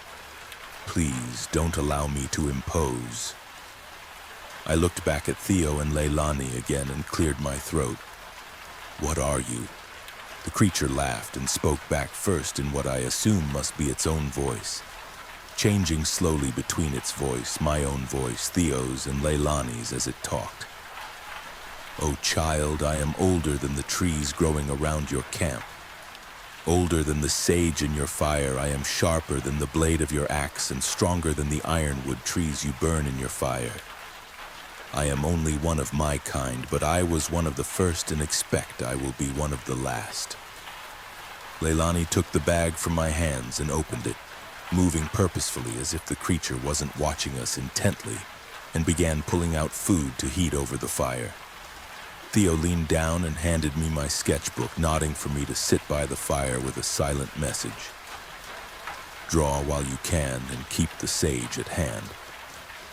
I sat down, trying not to shake, as I slowly began to sketch, while Theo knelt across from the thing, axe still clutched firmly in hand. It leaned forward, letting the firelight dance across its face and glow in its eyes, but maintaining a respectful distance from our boundary lines. It's been a long time since my portrait was taken. What a lovely group for me to find myself in company with. Leilani glanced over, looking at the thing as if it were simply an unwelcome guest overstaying his welcome, and gestured at it absently with a kebab. "What do you want?" The creature smiled again, reminding me jarringly of my grandfather. Not that my grandfather was a nightmarish voice-stealing creature, but something about it seemed almost paternal, as if he really was just chilling by the fire with his grandkids. "Not your food, if that's what you're asking me. I find far better nourishment in other ways." I looked up from my sketch, trying to keep a casual expression, and looked at Theo and Leilani out of the corner of my eyes to see their stony expressions. None of us asked for clarification, and the creature offered none, instead watching the three of us silently. As Leilani finished cooking its side and stood up like it was stretching and walked slow circles around our campsite. "Pay no mind to me, I had no intention of ruining your night. I merely liked to listen." We sat in silence for a while, then slowly resumed a stilted conversation, trying to pretend that nothing was wrong. Discussing the day, our plans for the next leg of our journey, and finally choosing to talk about the scenery. Occasionally, one of our voices would chime in from the darkness with a comment or a suggestion that we all go for a walk, and we would sit in silence as the ancient being would chuckle at its own jokes. We spent the entire night that way. The three of us awake and on edge, a shifting voice in the darkness beyond our campsite beckoning for us to join it. Late in the night, it rejoined the firelight with a friendly smile that made my blood run cold. It said, "Don't young people like to tell stories anymore?" Whatever happened to the old legends of the stars and gods? Theo, his specialty being storytelling, perked up at this, but a warning hand on his arm from Leilani kept him silent. I spoke up instead. I'm sure you have stories of your own, don't you? You must know more about the old legends than any of us. It smiled like I had said something wonderful and gestured to the three of us. How about this? Each of you tells a story, a legend of any kind. If you entertain me, I'll tell my own story, then I'll leave you in the morning. But on the sole condition that you never return here again. These are my lands, and while the company has been pleasant this evening, I rarely find myself in such a generous mood. We stared at each other, and finally Leilani spoke. You just want to hear campfire stories? That's all we have to do for you to guarantee we leave here alive? The creature nodded, skin pulling back from its face in a wide smile, and waited. The three of us silently agreed, and Theo nodded for me to take the lead. I looked down at the sketchbook in my hand and smiled. Would you like to hear an illustrated story? The creature looked hungrily at my sketchbook, and I opened it with a shiver. Going through the pages one by one and telling the stories of the things we've encountered. Theo and Leilani chimed in occasionally, and we relaxed into the stories as though simply recounting our adventures to a curious stranger. I found myself enjoying the stories more than I had expected. While he was terrifying, the creature was also a surprisingly good listener. He would nod and laugh, ask questions with genuine curiosity, and sat back with a smile when I closed the book. Oh yes, I chose the right fire tonight. It turned expectant eyes on Theo and Leilani, and Theo leaped into his favorite legend about the marriage of the Norse goddess Freya. He had always loved the Nordic legends since we were kids, and he told it the same way he had told me stories as children. Every character had a voice of their own, which seemed to delight the creature to no end. And he waved, his hands in the air with animated excitement. The creature listened intently, chuckling occasionally and repeating sentences back in Theo's voice when it found them particularly amusing. It especially seemed to enjoy mimicking the strange voices Theo would do for each character. I felt a shiver watching them interact. In another world, I could imagine this being one of Theo's friends. It was hard to see the thing in front of us as anything other than a monster, but the storytelling seemed to be bringing out its human side. Theo wrapped up the story with a satisfied smile, and the creature turned to Leilani, who looked at us with a smile that made my bones feel brittle with anxiety. She had something planned, and I had the sinking feeling I wasn't going to like it at all. She began. It was a dark night, darker than this one, and a young man was walking home late on a deserted road. His route took him past a cemetery, and as he walked past the gates, he got the creeping feeling he was being followed. After a few steps, he heard a bump from behind him. Too afraid to look, he walked faster, but the noise continued getting louder. Bump, scrape, bump, scrape. On and on, closing the distance, he finally turned around to see a coffin barely illuminated by a streetlight standing on end, bumping down the street after him. He started running for his life, but the coffin only followed faster. Bump, scrape, bump, scrape. Finally, he got to his home and ran to his tool shed where he had an axe. He threw it at the coffin, but that did nothing to stop it. He ran into the house, and the coffin followed him up the porch, breaking down the front door after him. He ran up the stairs and grabbed his shotgun, firing at the coffin as it came through the doorway. But the now splintered coffin only continued to approach.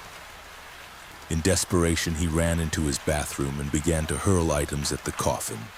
The last item he threw was a bottle of cough syrup. It shattered against the coffin, drenching it in cough syrup. The coffin stopped. I looked over at Theo with horror and saw him watching Leilani with absolute pride and adoration. Of course, in a life-or-death situation, she would tell a pun. The creature had its head slightly bent, repeating the last part of Leilani's story in her voice. then its own. After a moment, it looked up with a completely serious expression. Cough syrup stopped the coffin. Leilani nodded, smiling broadly. The creature burst into laughter, a sound of such pure mirth that for a moment I felt like I could truly see the human face that had once been there.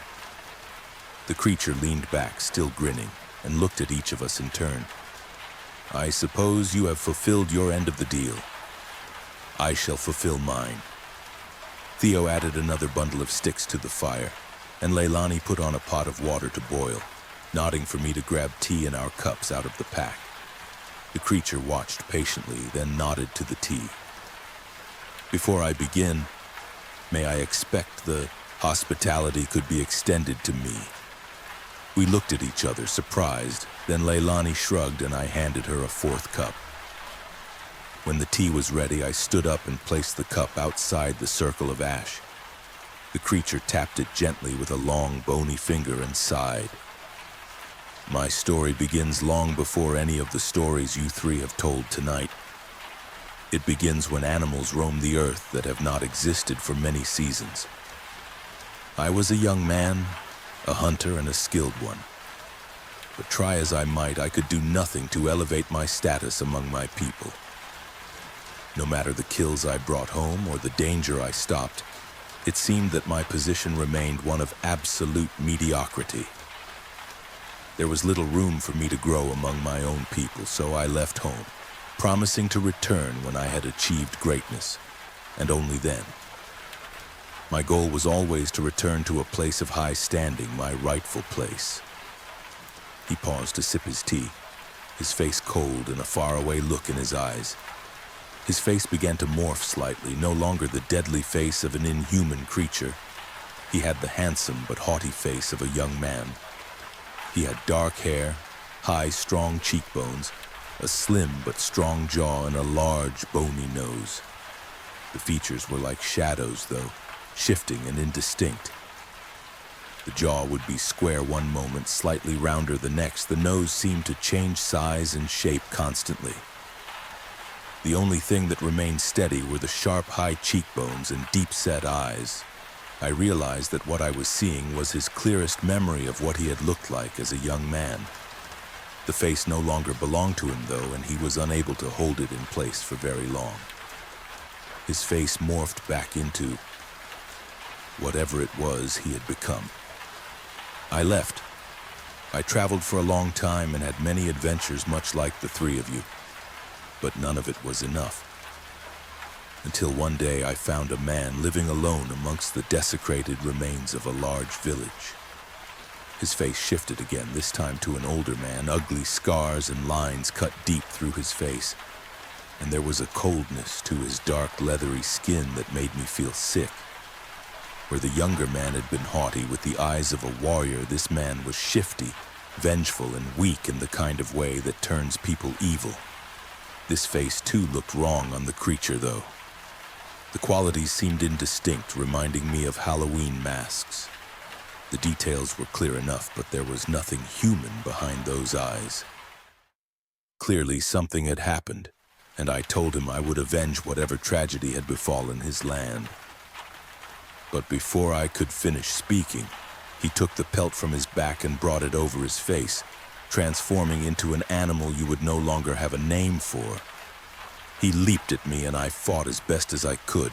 Finally, after a long fight, we separated, both too exhausted to continue, and I begged him to teach me what he had just done. He agreed, and I spent many years under his tutelage. He stopped, looking at us for a long time. "You have no desire to know what all that entailed." And I swore to myself I would teach no one. But I perfected the art forms he taught me. I completed the rituals and became even stronger than him. In the process, I discovered what had befallen his people.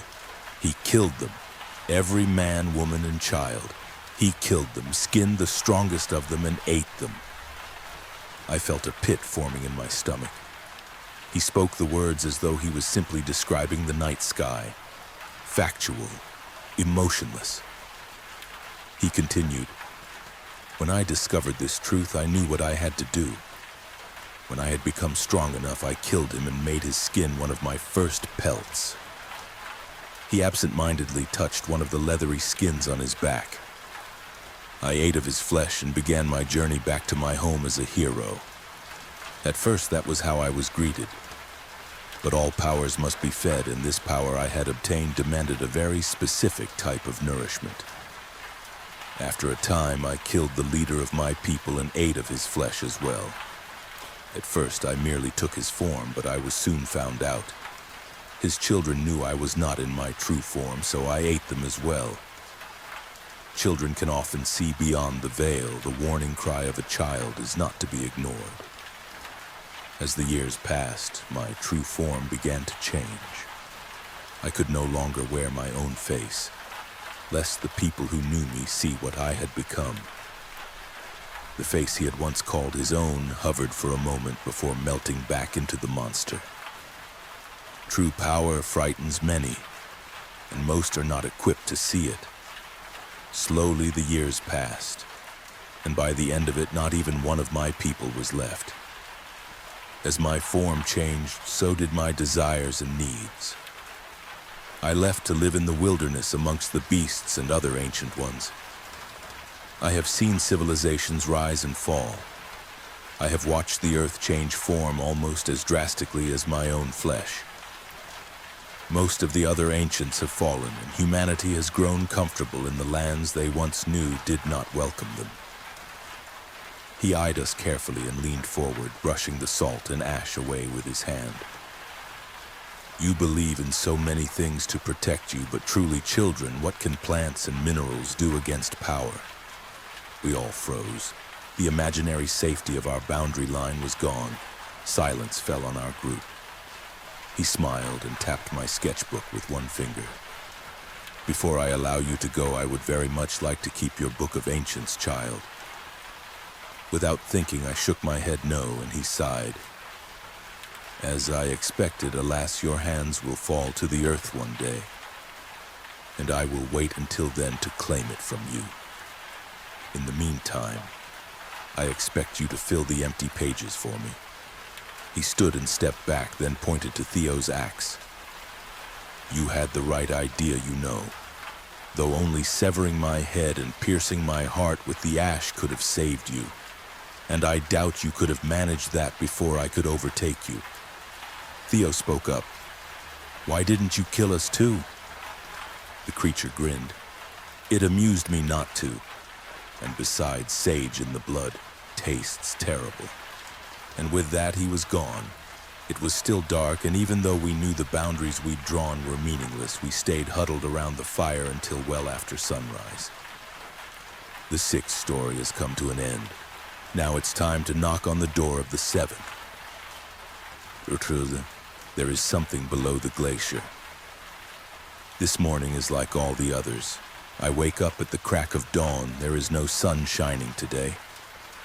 From the window, I can see the clouds have decided to settle deep within the crease of this valley like gauze into an open wound.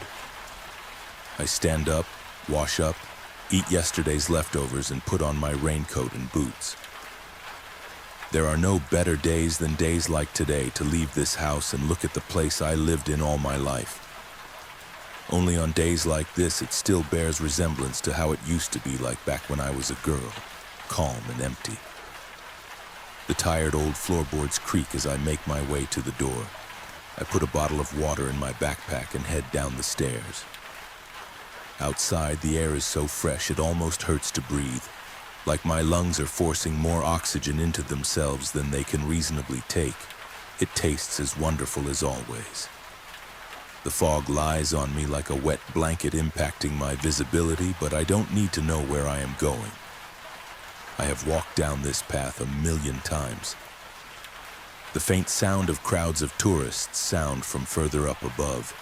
Not even early spring deters the thousands of visitors anymore. At least they stick to the town, not daring to exit its safety unless the sun shines on them. It took only a couple of pictures of this interestingly beautiful yet oppressive place to change our lives forever. This valley is the gold standard of Switzerland, the locations that pops up first when you look up this country's name. It made many of us so rich. Not me, unfortunately. I am exited for visitors to show this ancient place to people from around the world. I just wish they would treat it with the reverence it deserved sometimes. Weather like this keeps the endless snake of tourists contained to the town, though. Except for the Germans and the Dutch, they don't seem to fear the mountains as others do. The Lauterbrunnen Valley, a deep cut within a mountain's foot. A flat valley cut right into rock. Like a god slipped with his finger and carved into the skin of the earth, the valley is less than a kilometer wide. The sheer cliffs on either side are up to 1,000 meters high. Interrupted rivers up above throw their water deep down into the valley. Cascades that have such a long way down that they loose themselves into the air before they can ever reach the ground to form a river. The forces of nature that it took to make this place are nearly inconceivable. It is an oppressive place. The fog turns the rocks to black. As I walk along the coiling river that runs trough this deep scar out of the corners of my eyes, I feel like the walls are moving, closing in. Ahead of me, I can just barely make out the looming deities of the valley, Eiger, Mönch, Jungfrau. Arguably the most popular mountains in this country. Safe for the Matterhorn, of course. A feat of nature turned into a tourist trap. A fitting description for the entire country if I think about it. I feel like these mountains were never made to be seen by this many eyes. They are hostile, angry things we tamed and made docile. We removed the fear of them and what they can do. They have the ability to swallow us whole. They take their sacrifices. Usually those sacrifices are German or Dutch. They really need to be more careful out here, but sometimes they feed on entire towns that rest at their roots. They are still unpredictable, even if we build luxury hotels on their crows. There is a saying among people living in the Alpine mountain chain. The burglar comes down twice a year, in winter with the avalanche, and in summer with the rock slide. Sometimes I think it is revenge. A deep rumbling reverberates across through the valley and stops my track of thought. As soon as it started, it stopped, heart pounding. It's probably a military jet. I laugh to myself. Or maybe the mountains are hungry again, I say in a whisper.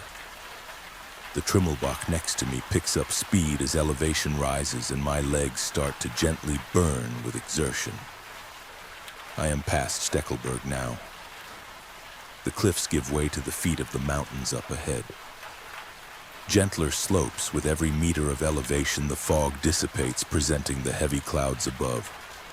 Civilization is behind me and the landscape is dominated by rock and forest. Soon the glaciers hugging the Ebneflue should come into view. It's ever shrinking and beautifully. Gone. Cruel rock remains where ice should rest. It was just there less than a week ago. Winter just dissipated. The snow just started to melt into the valley. How could there be rock where meters of ice were just dying their gentle billion-year death? Something horrific happened. Some inconceivable anomaly scraped the ice from this mountain like a disgusting old scab.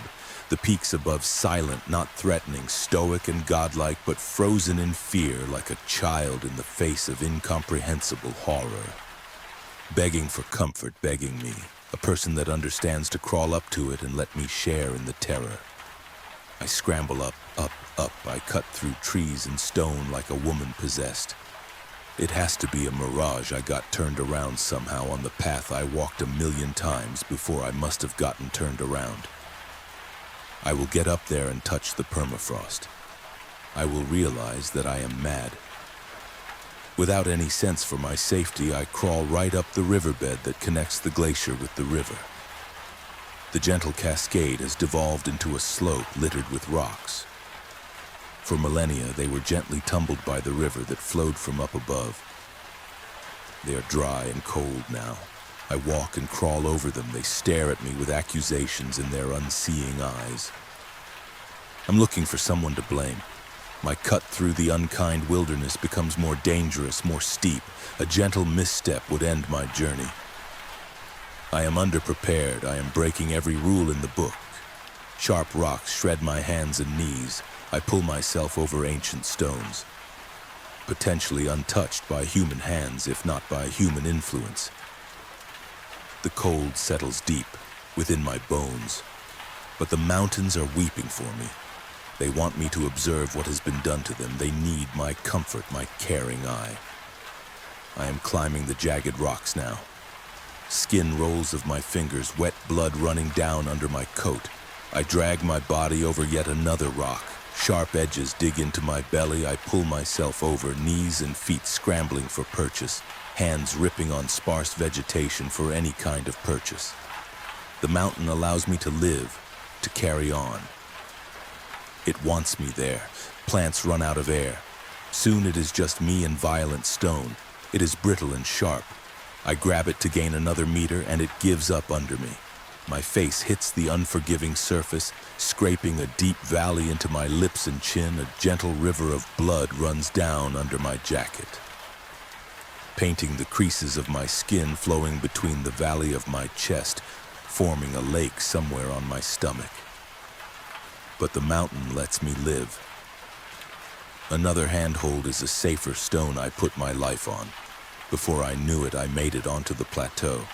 It is empty. I see a mountain hut that would have overlooked the glacier. The windows stare at me. I see their shame. It surprises me that I have never considered what might lie beneath a glacier except for rock. But it does make sense that it would be a graveyard of bones, some of which I recognize. Capricorn and chamois, birds and marmots, human bones littered here and there, bones of animals that are unfamiliar. Bows, arrows, remains of human life as it has been thousands of years ago. The first explorers as well as unlucky travelers. Skis and backpacks, old and new. Empty eye sockets glaring at me, judging me for disturbing their final rest. Unearthed, released from their graves. I feel their ghosts brush by me in the wind. My feet carry me ever forward, up and up and up. There are holes in the floor, sheer drops, round and deep into the depths of the mountain. There is no ice, not even in the abyss. The snow up above is thin, getting thinner, yet no water flows down the slopes. My feet slip. I brace for impact, but I don't hit stone, I don't drop down an abyss. My hand lands on something soft, gently textured, slimy, and oddly warm. I feel around this new object protruding from the ground.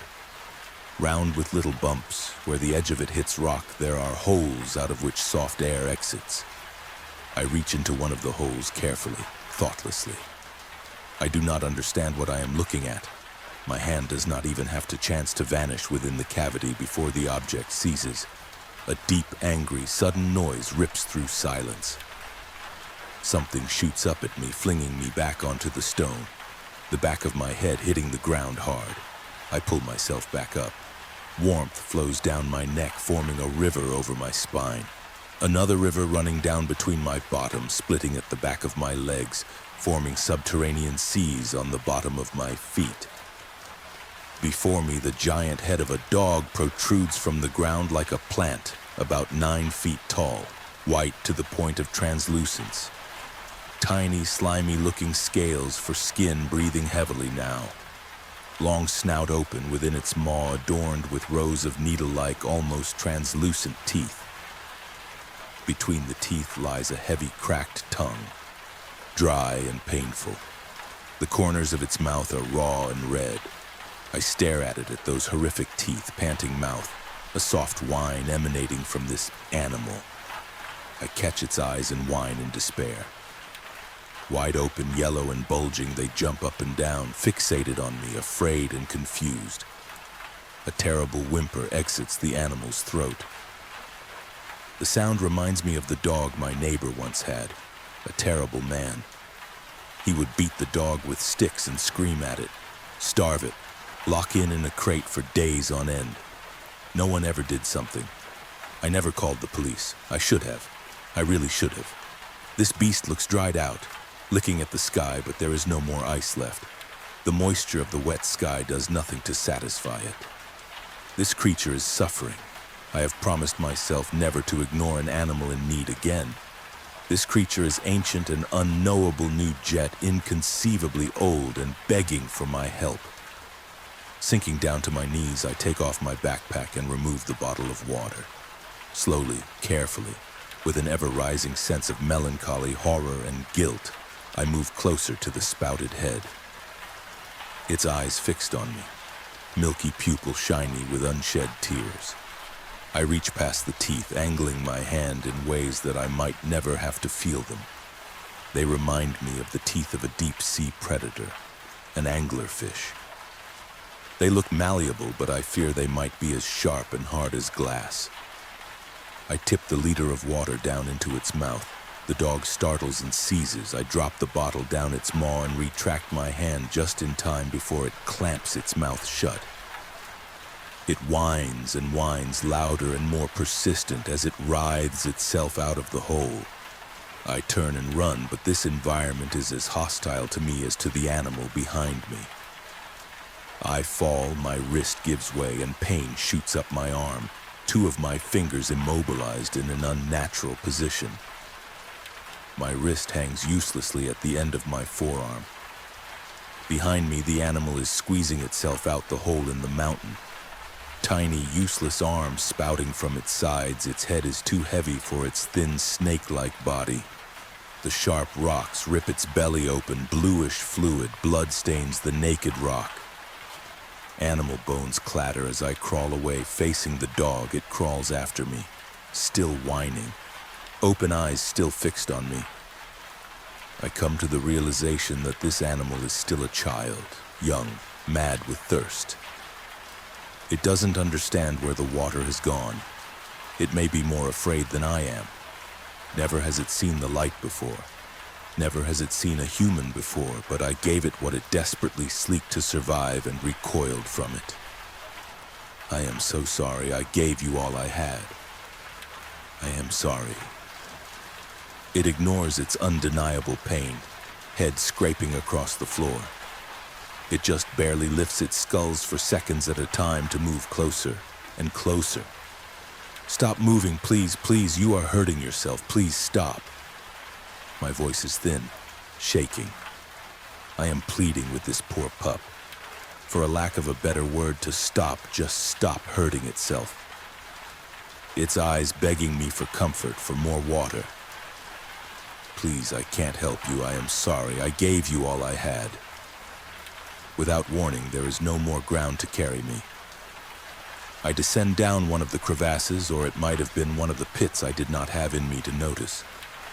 Hitting an edge, I feel something in my leg give way. Another edge, something in my back gives way. I come to a semi-stop as the passage narrows down. My flesh does not feel one with my mind anymore. I don't think it has since my mad race up the stone wall. Slowly, I slide down between the tight walls of the mountain's bowels. Hitting the jagged floor, my vision escapes me. Odd patterns make up the walls of this cave, like thick cables meters tall, tight, spring-locked, and dripping with fluid. Above me, the one gigantic yellow eye watches, full of accusations. It uncoils. The walls move up at a rapid pace, up the crevasse. A deep, loud growl fills the space the animal leaves behind as it makes its way to the surface, making the walls tremble. She is rescuing her young. The mountain has swallowed me whole. God, what have we done?